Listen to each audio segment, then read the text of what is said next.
On the day the number of American soldiers to die in Iraq reached the 2,800 mark, we focus on one funeral service. What makes his sacrifice stand apart from others who have lost their lives for the Stars and Stripes is that his roots are maple leaf red. From Quebec, here's Mike Armstrong. It's a scene being repeated south of the border over and over. A grieving family, a casket draped in an American flag.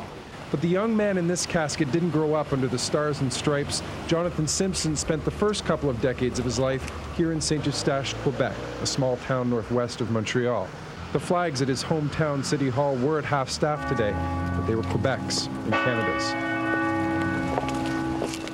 He grew up with his mother, a Canadian, dreaming of aviation. His father was an American, so he had dual citizenship.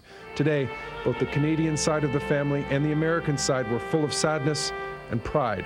Richard Simpson, an uncle, sat down with us in the funeral home. He chose. He wanted to do this. He wanted to be a Marine, and we honor him for that.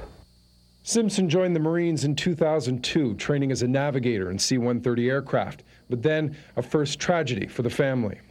We lost another nephew, my middle brother. His son, Abraham, was killed. His oldest boy was killed in Iraq in November of 2004. Simpson was a pallbearer at his cousin's funeral, and it changed him. He decided the air was too far from the real work and decided to change vocations, joining an elite recon unit. He was in combat in Al Anbar province, October 14th. Jonathan, in his role as assistant team lead, was at the rear of the team, five-man team. They were making their way, and he was actually shot.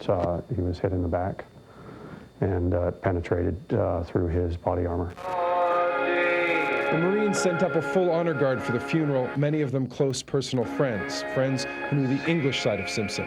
The French-Canadian side was something other Marines used to make fun of. He used to get red in the face and he got angry. He was proud of his Canadian heritage, but he used to get mad. He'd say, "I'm an American." The war in Iraq is becoming less and less popular. This is one of the major reasons. This is happening in the U.S. every week, dozens of times a month, hundreds of times a year, thousands of times since the war began. In St. Eustache, Quebec, I'm Global National's Mike Armstrong reporting.